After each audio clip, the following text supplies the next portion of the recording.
ila yaumiddin warda 'anna ma'hum bi rahmatika ya arhamar rahimin. Wa qala 'azza wa jalla fi kitabihil karim wa huwa asdaqul qailin a'udzu billahi minasy syaithanir rajim. Ya ayyuhalladzina amanu taqullaha haqqa tuqatih wa la tamutunna illa wa antum muslimun. Ya ayyuhan nas ittaqu rabbakum alladzi khalaqakum min nafsin wahidah wa khalaqa minha zawjaha wa batha minhuma rijalan katsiran wa nisaa wattaqullaha alladzi tasaaluna bihi wal arham innallaha kana 'alaikum raqiba. Qala Rasulullah sallallahu alaihi wasallam ittaqillaha haitsuma kunta wa atbi'is sayyi'atal hasanata tamhuha wa khaliqin nasa bi khuluqin hasanin rawahu Tirmidzi sadaqallahu wa sadaqa rasuluh. Bapak-bapak, ibu-ibu, para hadirin hadirat kaum muslimin muslimat, langkung-langkung para kesepuhan bini sepuh, para alim, para sakit, para pimpinan saya saking Muhammadiyah utawi Aisyah lan samudayanipun ingkang samuh hadir wonten majelis ingkang mulya menika, majelis ta'lim di mana Rasulullah bersabda, jika kalian melintasi taman-taman surga, singgahlah di situ. Para sahabat bertanya, mana ada taman surga di dunia? Surga kan nanti. Apa itu taman surga? Majelis ilmu. Bapak-bapak, ibu-ibu, saat ini lagi berada di taman surga. Alhamdulillah. Masya Allah. Masya Allah. Di taman surga tidak menyebut tahmid. Ibu-ibu, bapak-bapak, di taman surga. Alhamdulillah. Masya Allah, bapak-bapak ini tidak ada bersyukur ini. Syukur terendah itu kalimatut tahmid. Syukur terendah itu kalimatut tahmid. Jika mendapati kita dalam kenikmatan, pujilah Allah. Kita di taman surga hari ini. Itu Rasulullah yang menyebut. Apa kalian masih ragu dengan sabda nabinya? Pujilah Allah. Alhamdulillah, saya sekarang berada di taman surga. Di mana di situ nanti akan diberi sinar-sinar, pencerahan-pencerahan untuk menggapai kehidupan bahagia sampai akhirat. Masya Allah, banyaklah sebut kalimat-kalimat tahmid. Maka bapak-bapak, ibu-ibu yang dirahmati Allah Subhanahu wa taala, kita awali dengan puji syukur kita pada Allah Subhanahu wa taala. Sudah sedemikian lama jeda Ahad pagi diadakan. Atas izin Allah kita bisa bertemu kembali dalam suasana yang bergembira, yaitu berada di taman-taman surga. Rasul bersabda, jika kalian melintasi taman-taman surga, singgahlah di situ. Bapak-bapak, ibu-ibu lagi singgah di situ. Nikmatilah taman surga ini. Jangan ngantuk, jangan lengah, jangan ngobrol, jangan mikir macam-macam. Konsentrasi, fokus, hanya 1 jam berada di taman surga, nanti kita keluar lagi. Insyaallah. Gunakan kesempatan yang mulia ini. Alhamdulillah banyak yang sehat, tapi tidak sempat hadir, mungkin lagi sakit ya. Sehat kok sakit ya. Banyak yang sehat tapi tidak sempat hadir, mungkin lagi rupek, mungkin lagi sedih, mungkin lagi punya masalah-masalah. Masya Allah, kita doakan mereka, mudah-mudahan yang lagi rupek ditagih utang segera Allah beri jalan keluarnya. Masya Allah. Yang lagi rupek karena masalah anak-anak mungkin, Masya Allah, anak-anak main HP terus nanti sumpek. Masya Allah, ya Allah berikan jalan keluar. Berikan cahaya iman, Masya Allah. Yang lagi sakit barangkali tidak bisa hadir, kita doakan, Masya Allah. Berbagai hal ya kan. Hidup ini kan mesti disoal. Pripun ayat Al-Qur'an niku. Inna khalaqnakum min nutfatin amsajin nabtalihi. Sungguh aku ciptakan manusia kamu semua itu dari min nutfatin amsaj, dari nutfah yang bercampur, yaitu nutfah laki-laki sama nutfah perempuan bertemu dalam satu tempat, kemudian muncul jadi kita semua. Untuk apa itu? Nabtalihi. Diuji, diberi soal. Mengapa Allah menguji kita ya? Alif lam mim. Ahasiban nasu ayyutraku ayyaqulu amanna fahum la yuftanun. Walaqad fatanna alladhina min qablihim fala ya'lamanna Allahu alladhina sadaqu fala ya'lamanna al-kadhibin. Dengan ujian nanti ketahuan siapa yang benar beriman, melaksanakan imannya, siapa yang membohongi. Jadi nanti ketahuan dengan ujian. Bapak-bapak, ibu-ibu disoal dengan ujian berbagai hal. Nah, Bapak Ibu yang dirahmati Allah Subhanahu wa taala, tema pengajian kali ini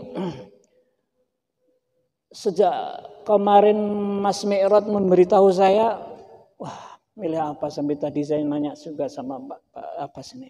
Macino apa nggih? Masya Allah. Tapi tidak sengaja saya buka HP, saya terkesan dengan suasana hari ini, yaitu mengenai surat edaran Muhammadiyah. Masya Allah. Surat edaran Muhammadiyah hubungannya dengan tuntunan ibadah dalam kondisi darurat COVID. Nah, kula nggawa buku Himpunan Putusan Tarjih Muhammadiyah jilid ketiga. Di halaman yang saya ketemu tadi pagi niki, kula ajeng ngaji napa nggih, ketemu ibu-ibu. Nah, di buku niki HPT jilid 3 ini di halaman yang ke-500 sekian, yaitu diberi judul atau para apa ya namanya, narasumber ulama-ulama Muhammadiyah memberikan kepada kita tentang fikih kebencanaan. Nah, kata judul kita niki sakniki ngerembuk masalah bencana. Loh kok bencana niki, apa ada bencana? Di situ ditulis tentang klasifikasi bencana. Terus bencana niku nek di kelas-kelas niku wonten werna loro. Ana bencana alam. Seperti napa bencana alam? Banjir. Napa melih?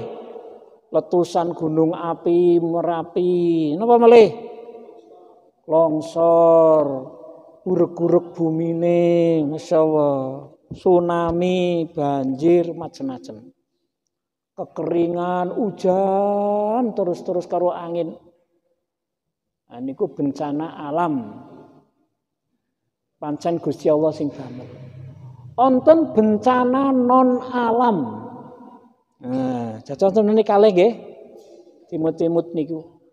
Pripun kula jenengan menawi dikersakaken dening Gusti Allah Subhanahu wa taala kepanggih bencana alam. Pripun carane? Nah, niku mboten ajeng dibahas meneh kesuwen. Sing sakniki kita raosaken inggih punika bencana non alam. Napa mawon bencana non alam niku? Yaitu diantaranya kegagalan teknologi. Zaman tahun pinten niku teng Rusia niku kimiane bocor dadi wabah. Dadi bencana. Kegagalan teknologi. Wonten malih lah saniki niku epidemi. yaitu wabah. Napa teng Quran wonten wabah? Fa arsalna 'alaihim tufana wal jarada wal kummala wad dhafadi'a wad dama ayatin mufassalatin fastakbaru wa kanu qauman mujrimin. Fa arsalna mongko ngutus sapa ingsun Allah 'alaihim ing atase wong. Napa niku at-tufan, taufan, bencana alam. Wal jarad, walang. Niku bencana non alam niku. Wal kumal, tumo. Masya Allah. Wal dhafati, kodok. Wadam, lan napa? Getih. Sebagai bukti yang jelas ayatin mufassalat. Fastakbaru, tetapi mereka tetap menyombongkan diri. Wa kanu qauman mujrimin, dan mereka adalah kaum-kaum yang berdosa. Nah niki bencana. Terus wonten bencana. Niku warna loro nggih. Nomor 3 contohnya bencana non alam niku wau kegagalan teknologi, wabah. Saniki wabah jenenge COVID-19. Disebut 19 asalnya ketemu pada tahun 19 kemarin. Bahwa alam nggih kula jenengan mboten ahli, ora ngerti, ora katon. Gak ora ngandel prige wong ana nyatane, gak ngandel wong ora katon. Mane kula mboten ngerti, mboten ahli. Kula napa kajeng berguguk lah ora ngandel kan biyen ana wong mati. Jenenge mati. Ngapa wis mati. Pripun wae sikap kita. Nah, niku wabah saniki. Wonten meleh tak rampungna niki sing non alam yaitu konflik sosial. Ini menjadi bencana. Nek ana peperangan niki kala wingi wonten penembakan niki. Iki nek wong mboten sabar bisa dadi bencana. Peperangan. Oh, kula jenengan sing rakyat kecil wedi menjadi teror. Nah, teror niku bencana non alam. Yaitu aksi yang dilakukan oleh orang dengan sengaja yang menggunakan kekerasan sehingga orang itu takut. Nang omah wedi, umpetan, kayak zaman ngungsi niku jenenge teror. Itu bencana. Itu bencana. Nah, niki mengenai fikih kebencanaan sedikit niki. Asalnya mboten mungkin jenengan maca buku kaya niki. Dan sing duwe bikin langka. Sing duwe langka. Fikih kebencanaan. Nah, sakniki sekedhik mengenai fikih. Kula maca teng putu tarjih wilayah. Niku ada pemahaman tentang fikih. Fikih yang dipahami oleh orang ulama hari ini niku sempit sangat. Fikih itu ibarat buku kitab kuning niku khasiyah. Hanya cuplikan-cuplikan. Jenenge fikih. Niku sakniki jenenge fikih niku adalah nggon sing paling sempit. Nah, fikih sak dhuwure niku dibagi-bagi. Ana tauhid, ana akhlak, ana akidah, ana fikih. Jadi kalau bicara fikih ya bicara hukum. Jadi kalau ngomong tauhid, oke udah fikih. Tauhid.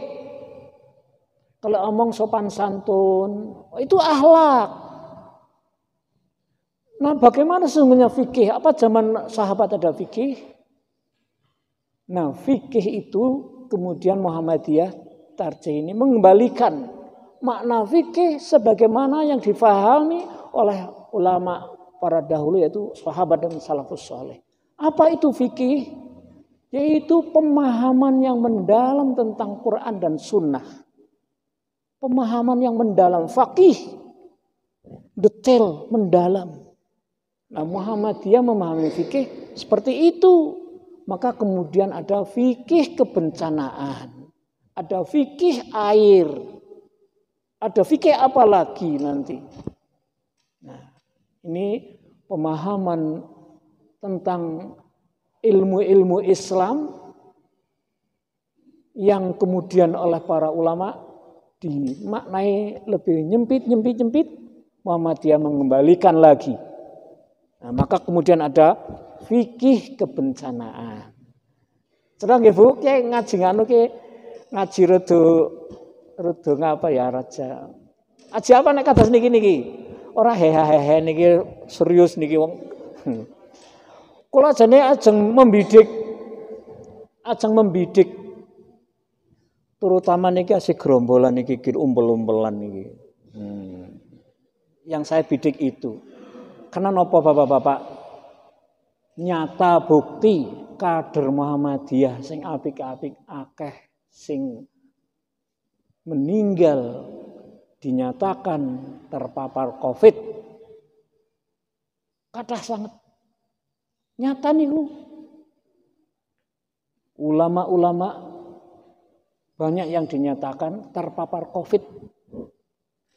Kula maca niki teng mojo tengah niki kula nembe niki di WA kali Pak anu niki teng mojo tengah nggih.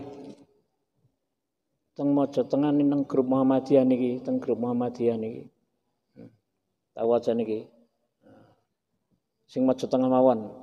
Mojo tengah positif 250 ji mojo tengah.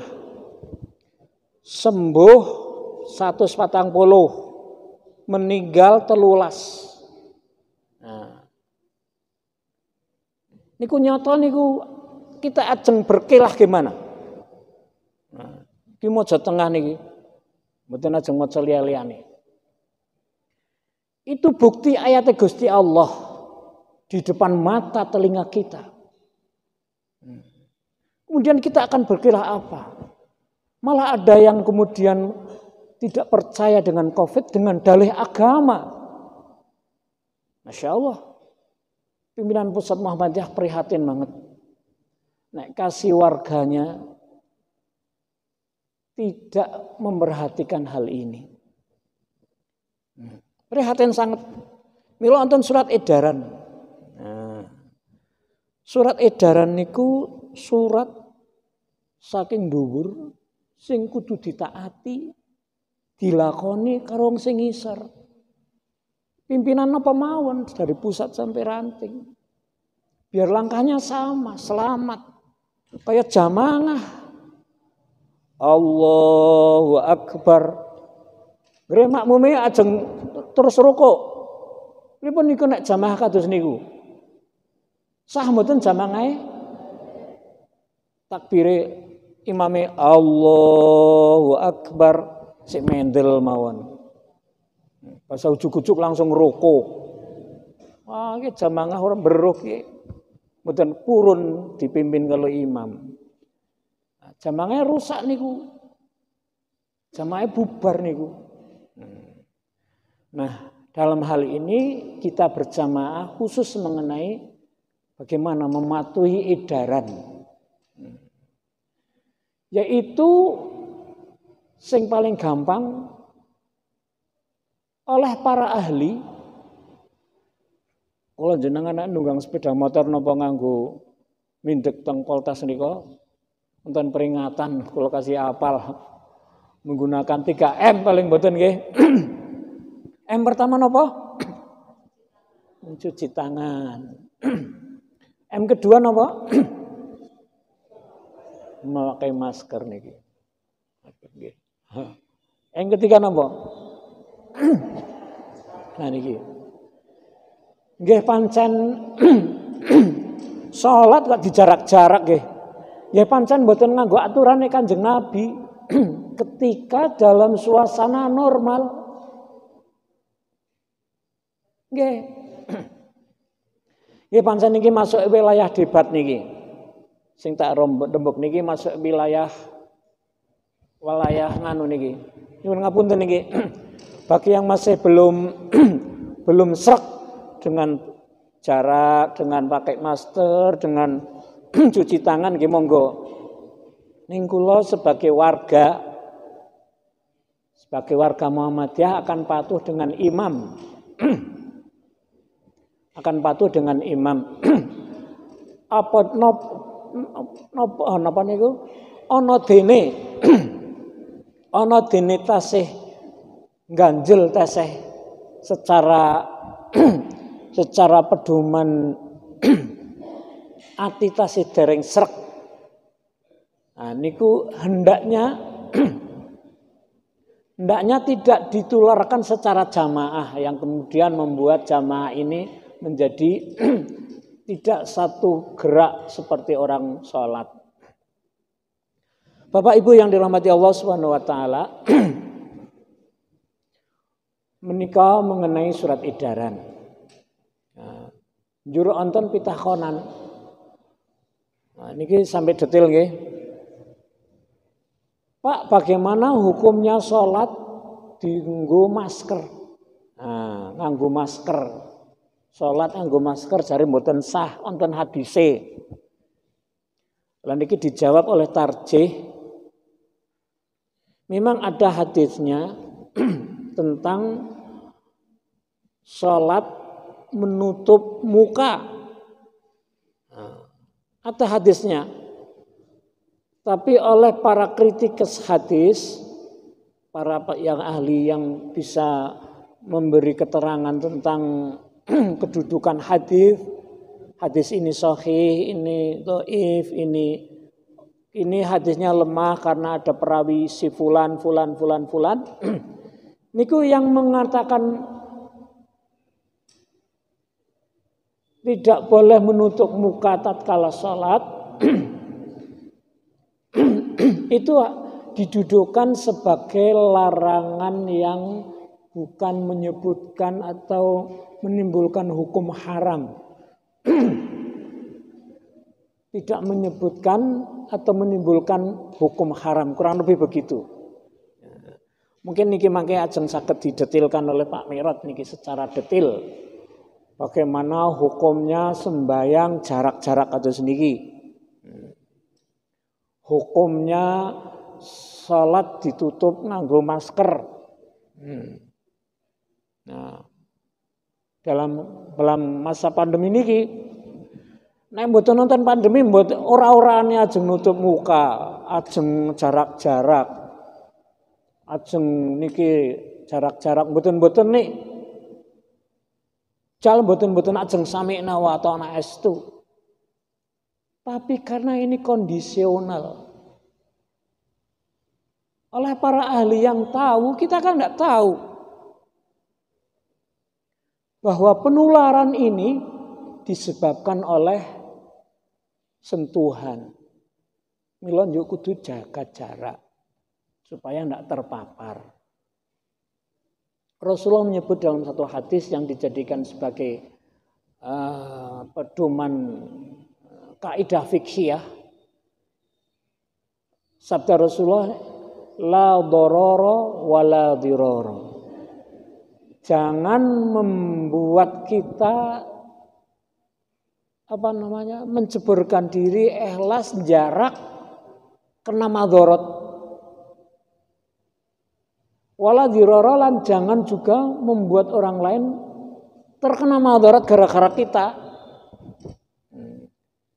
Ataupun hadis ini mengajarkan kepada kita supaya kita ini sangat peduli.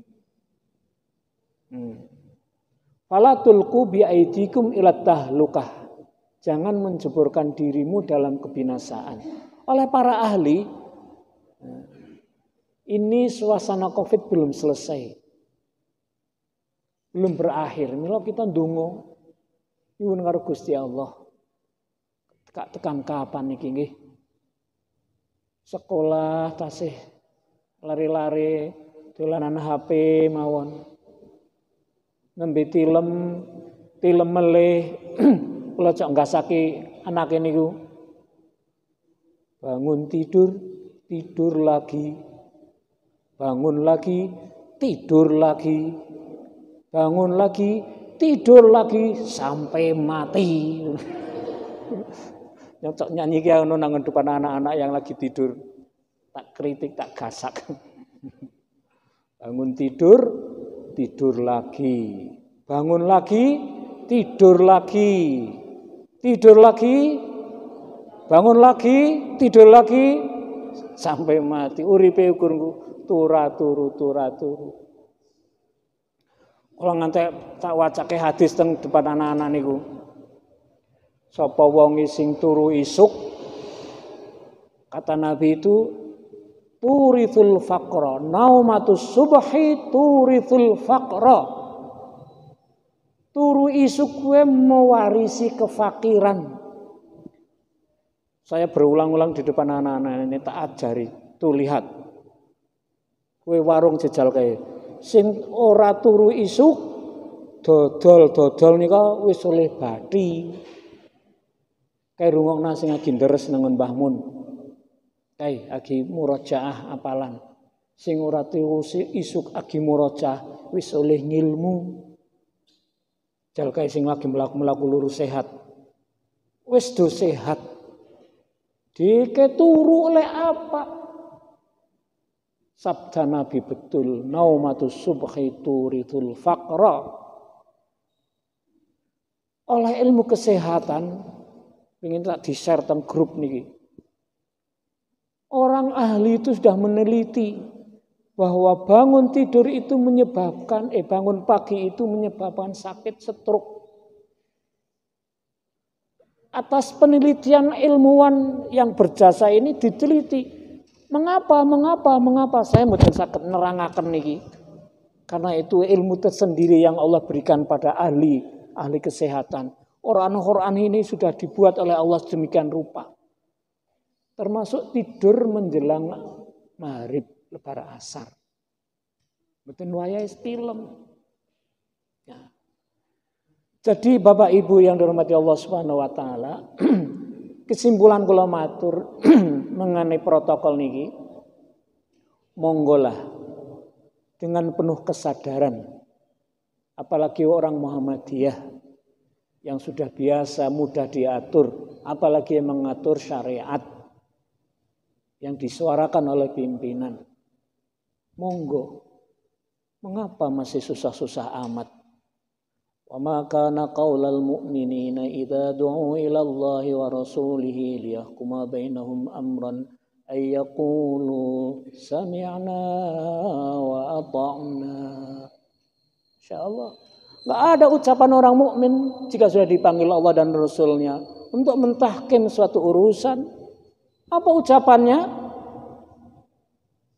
Mana bukti kita sami'na wa ata'na kemudian kita masih gugu dengan hawa nafsu. La yu'minu ahadukum hatta hawahu taba'an lima ji'tu bih. Tidak sempurna iman seseorang jika hawa nafsunya belum mengikuti apa yang aku bawa, yaitu Rasulullah sallallahu alaihi wasallam. Kita masih berguguk egois dengan pendapatnya sendiri. Tidak mau taat kepada Rasulnya. La yu'minu ahadukum hatta hawahu taba'an lima ji'tu bih. Insyaallah. Apa alasan kita kemudian tidak mentaati syariat? Masya Allah. Padahal Allah nanti akan menanya. La tazillu qadama abdin hatta yus'alu an arba'. Pada peradilan Allah yang maha adil. Karena di dunia ini susah untuk mencari peradilan. Tatkala ada orang 6 ditembak. Bagaimana pengadilan ditegakkan? Siapa yang bersalah? Polisikah atau laskar itu? Susah menegakkan keadilan. Koruptor sekian juta dirampok. Tidak ada peradilan. Allah akan menegakkan keadilannya seadil-adilnya. Wa may ya'mal mithqala dzarratin khairan yarah. Wa may ya'mal mithqala dzarratin syarran yarah. Akan ditegakkan keadilan nanti. La tazilu qadama 'abdin hatta yus'alu an arba'. Gak akan bergeser 2 kaki anak Adam sehingga ditanya 4 perkara. An ilmihi madza amila bihi. Ilmunya sudah ada, udah ngaji, udah ngerti. Apa bukti realisasi amaliyahnya? Akan ditanya kita semua ini nanti. Bagaimana pertanggungjawaban kita? Masya Allah. Masya Allah. Itu peradilan yang sangat adil. Apa kita masih ragu-ragu dengan hari kiamat? Apa kita masih begitu happy, kerasan di dunia nggak akan ketemu suasana itu? Pada itu hak, qauluhul hak, wa liqa'uhu hak, wa nabiyyuna Muhammad hak. Hak adanya. Dan disepakati oleh orang-orang yang benar. Insyaallah. Bapak Ibu yang dirahmati Allah Subhanahu wa taala, kalau mengingat itu ngeri. Ngeri. Insyaallah. Ngeri nggih. Pripun mangke? Boten surat napa nika? Ya, ngeri nggih niku. Ilmu nggih. Nah, inilah Bapak Ibu yang dirahmati Allah Subhanahu wa taala, kajian hari ini saya hanya menggugah bersama-sama untuk sadar sehukum, sadar syariat. Monggo syariatipun sing ingkang sampun ngertos damalaken. Mulyane tiyang niku bukan dalam kedudukan. Mulyane menungso kawulane Gusti Allah niku kudu dalam prestasi. Digdayane mulyane terhormatnya menungso di pandangan Allah adalah hanya takwa Allah. Inna akramakum indallahi atqakum. Sesungguhnya yang termulia di antara kalian semua adalah siapa yang mampu menduduki martabat takwa tadi. Takwa itu apa? Takwa itu apa? Ya taat pada Allah. Hanya itu. Bapak Ibu kula jenengani rakyat jelata wong ora duwe kere. Apa-apa bingung. Gak bayar SPP kemeradak. Insyaallah Pak SPP ale kemeratak ale mikir nyuwun Gusti Allah, ya Allah beri jalan keluar. Anakku lagi menuntut ilmu, aku belum mencari sangunya, ya Allah. Masya Allah susah. Tapi meskipun susah kere dalam pandangan masyarakat rendah, kita punya hak. Kita punya karcis, kita punya tiket untuk menduduki kemuliaan di hadapan Allah. Gak apa-apa, gak tersohor di hadapan manusia. Gak dikenal di hadapan manusia, gak apa-apa. Tapi penduduk langit mengenal kita dengan baik tatkala kita berdoa.